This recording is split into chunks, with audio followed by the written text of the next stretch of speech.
Hello.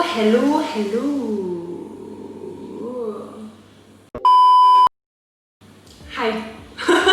We back. We back. Welcome back to my channel. If you are new to this channel and you don't know our faces, I'm Hillary and this is my husband Matthew. We both do videos and we do videos about lifestyle, we vlog, we talk about our lives. We talk a lot, if you haven't already realized. We talk a lot. So if you haven't subscribed to my channel, do subscribe. I upload videos once every 2 weeks, but I've been working extra hard to upload a video every week. And if you would like to see my everyday shenanigans, just see what keeps me entertained on a day-to-day basis, you can find me on Instagram. I'll leave my Instagram handle in the description box down below. So,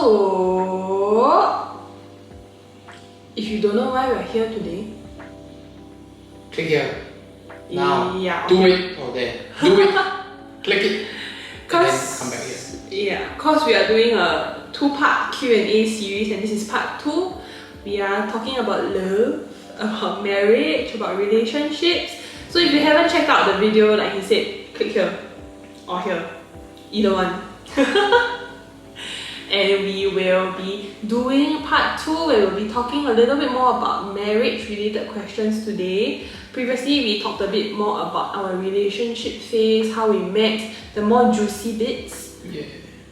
And today, we will be answering a few more questions about marriage. Yeah.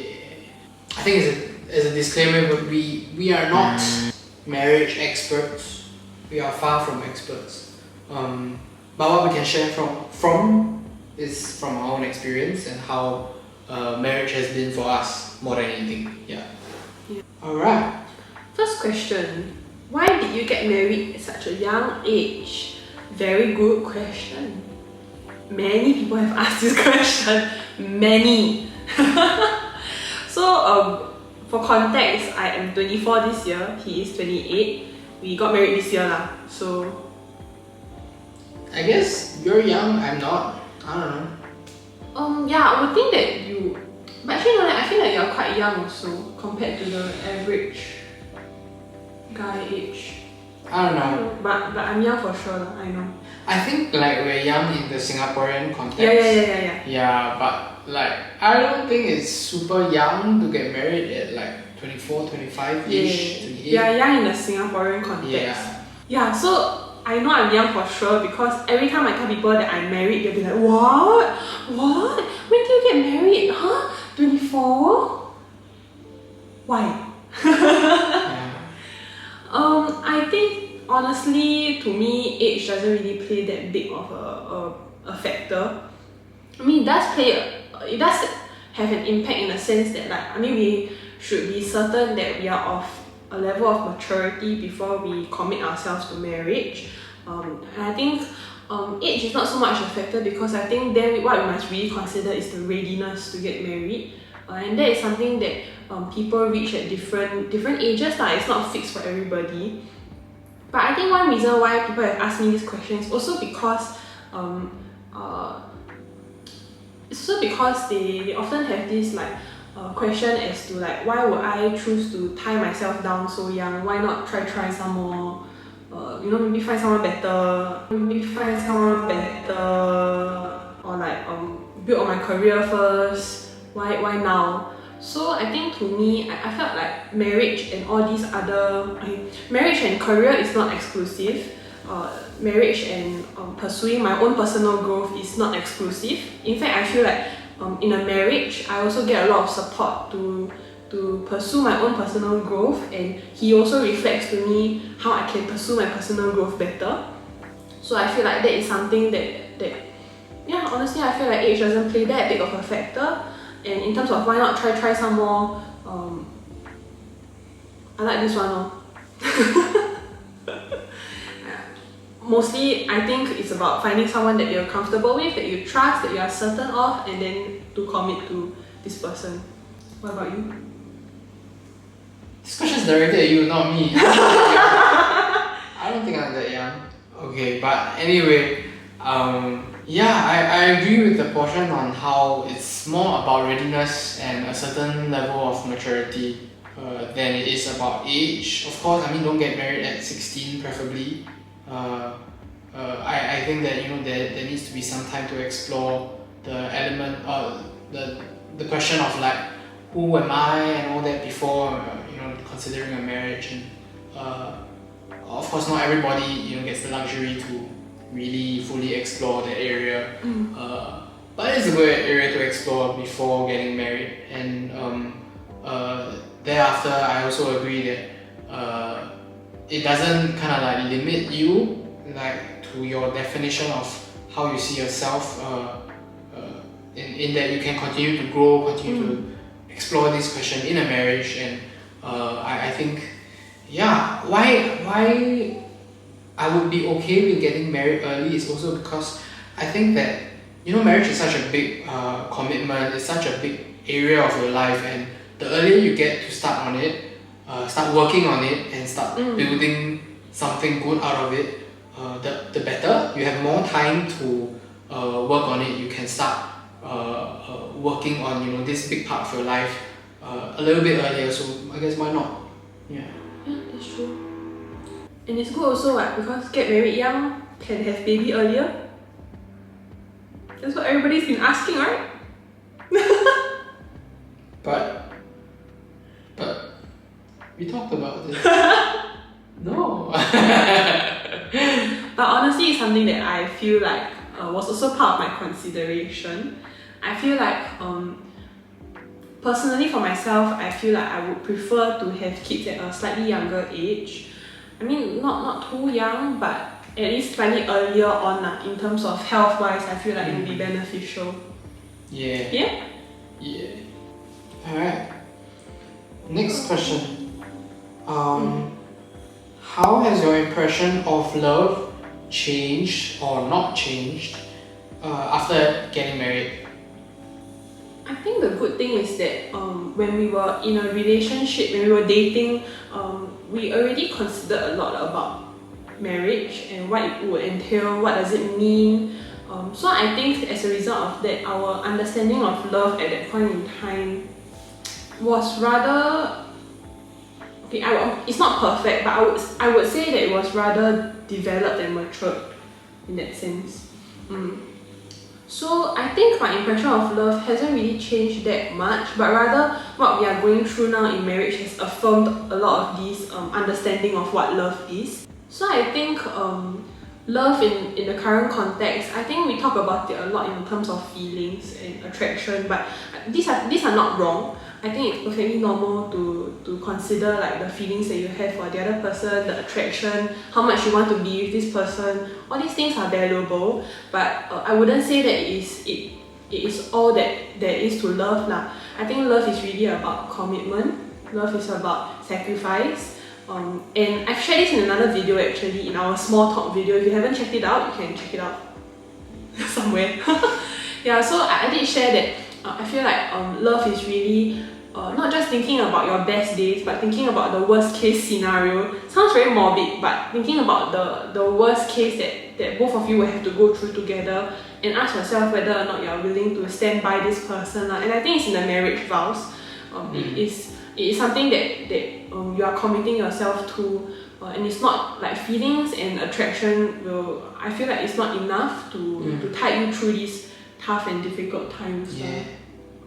So in that sense, it hasn't really changed, but what we are going through now has affirmed that even more. That's for me. I do agree, and I think that what we understand about love in like the dating phase kind of is tested all the more in marriage, and challenged in marriage, in that like you think you got it right in the dating phase, you learn how to commit, how to love, how to sacrifice, and then when you're married, it's like you have to do it constantly, and I think that to me has been one of the things that stood out about the after getting married portion. And I think really having to actively acknowledge that, okay, I need to sacrifice in this area, and then maybe like 5 minutes later, oh yeah, I also need to sacrifice in this area. Wow, when it comes like back to back like that, in your mind, it's like it's gonna hurt, it's gonna cost something. And I think that to me is I would say an additional dimension about like love that I've experienced in marriage, in that me loving her means that I have to keep being conscious of, you know, loving her actively, non-stop, really non-stop. Yeah. So I think that to me has been the main difference. Yeah. Right.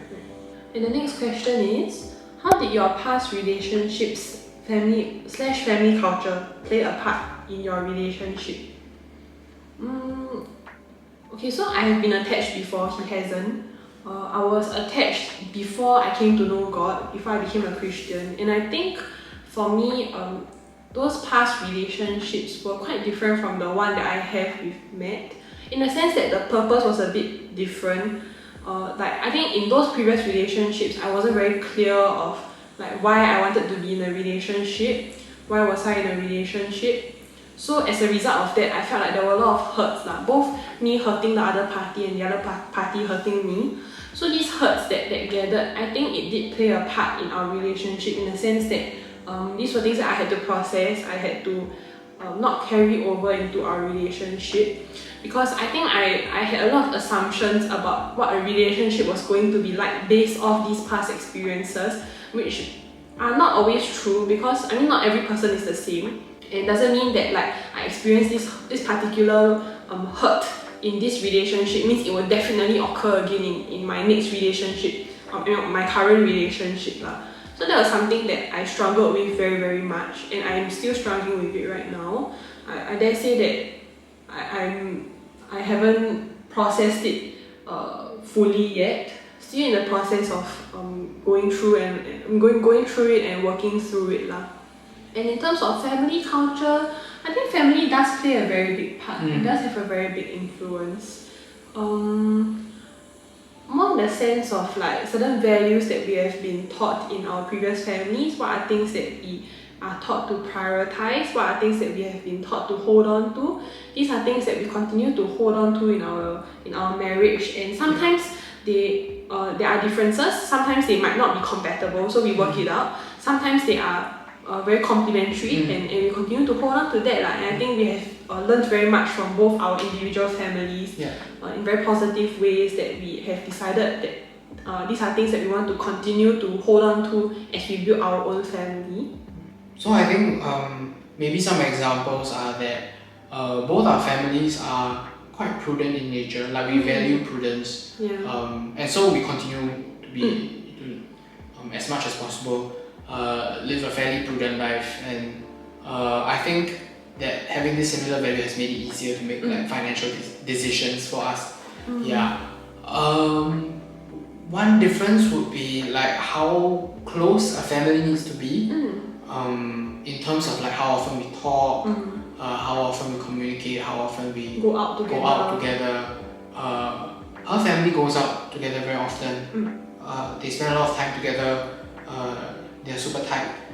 My family, on the other hand, we just live pretty separate lives, but we know that we're there to support one another, you know, in times of need and in times of crisis. So for me, approaching a relationship was like that. You know, like I don't expect to have to invest a lot of time into it. I don't expect that I have to spend a lot of time with her, go out with her very often, and this big difference in our expectations, in a sense, was a big struggle for me in terms of like spending time with her, because I'm very used to having my own space and to do my own thing.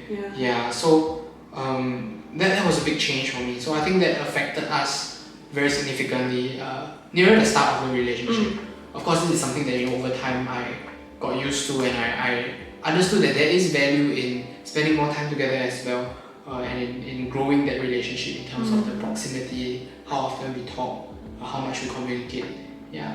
So I think like it's a bit like you know the concept of love language. Both our families have very, very different ways of loving the family, because we have very different love languages. Like in my family, I think a more common love language is time and acts of service. But in his family, it's very much acts of service.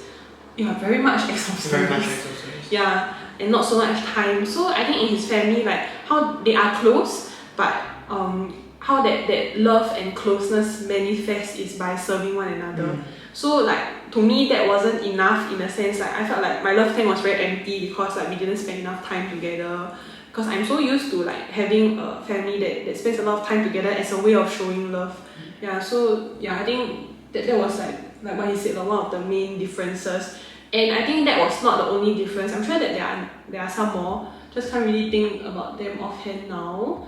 Yeah, but these are ways that I think inevitably our past relationships and family experiences will definitely impact our marriage. But I would say that we all have a choice. When we started this relationship, we also talked about it and we reminded ourselves that we have a choice to pick out the things that we would like to carry into our marriage, and to actively guard against bringing in things that we don't want to, like the hurts, the assumptions, the not so good experiences. Yeah, so that was something that we talked about. And I think if any of you are experiencing like something similar, in the sense that there are a lot of differences and a lot of hurts that you're bringing into your current relationship, I really encourage you to talk it out with your partner. Don't be afraid to talk about these things, to be honest about how you feel like your past is affecting you, and work it through together as a couple. It was not that scary, I would say. Initially, I was quite afraid of it. I always I had the assumption that I don't dare to tell him honestly about some of these past experiences. Yeah, but it wasn't that scary, thankfully. So yeah, just really hope that this encourages you to do the same if you are experiencing something similar.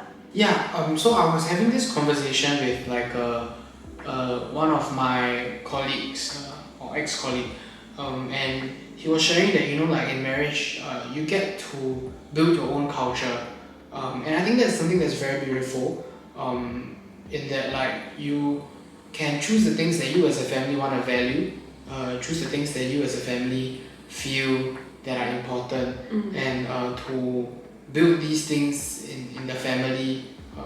When we have kids in the future, it's something that we intend to continue to, in a sense, build on and to develop, to be a culture in our family. And I think that having this kind of our own space to dictate how we want to be like as a family, of course it's not going to be perfect, right? But it's just so wonderful that we have this opportunity to build or rebuild, or continue to build on some of these values and some of these priorities. Yeah.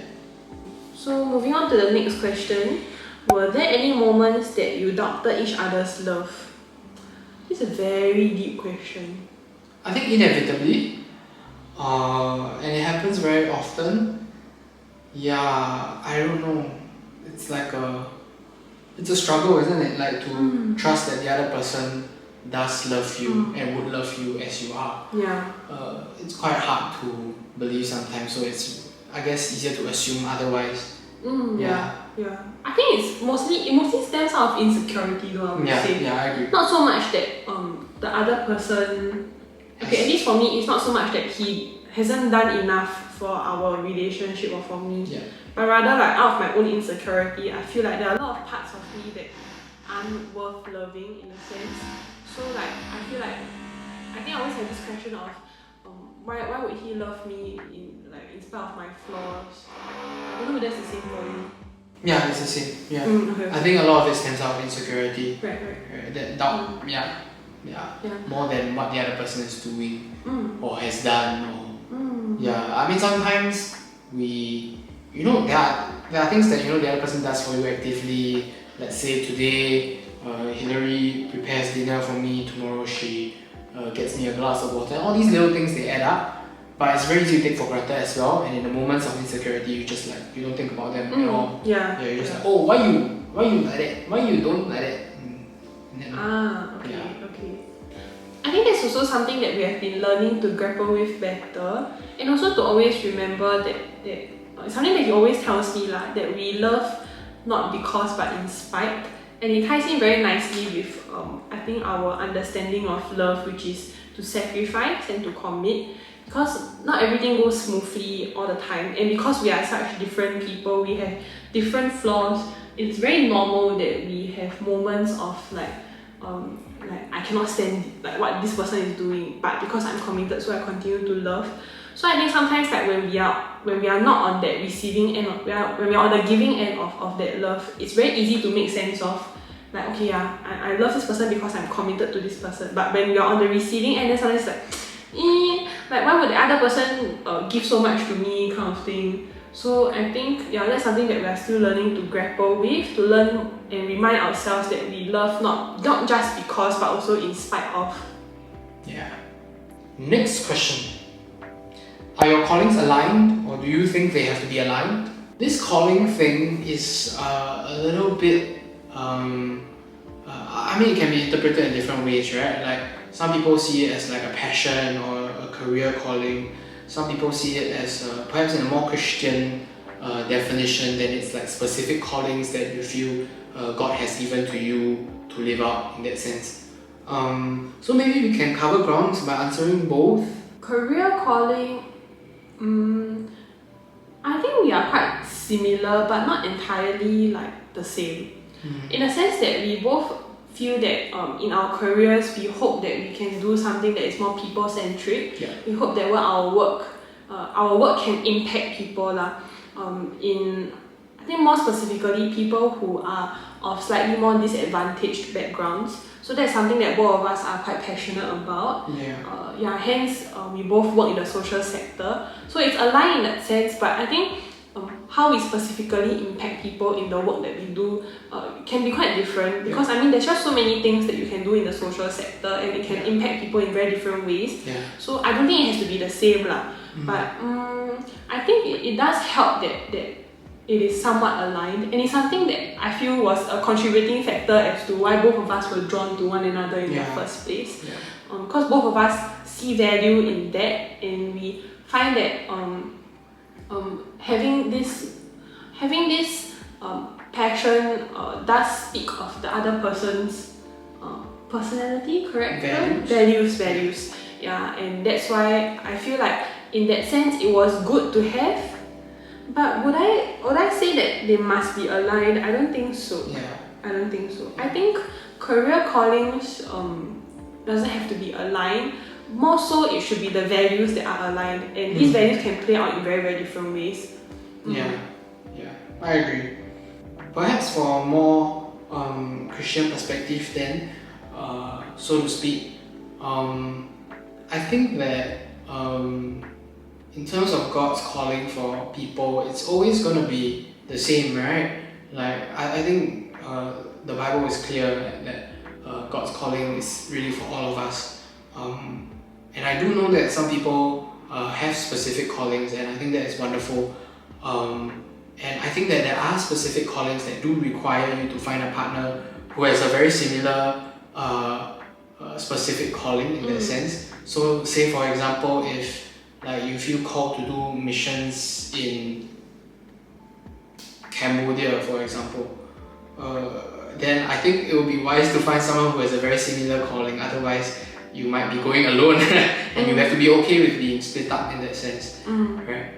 But I do think that it is not, the deciding factor of a relationship. To be honest, I think there are ways that you can understand each other's callings and each other's passions, and grow to understand each other's passions even more, right? But it doesn't necessarily mean that you have to live them out in the exact same way.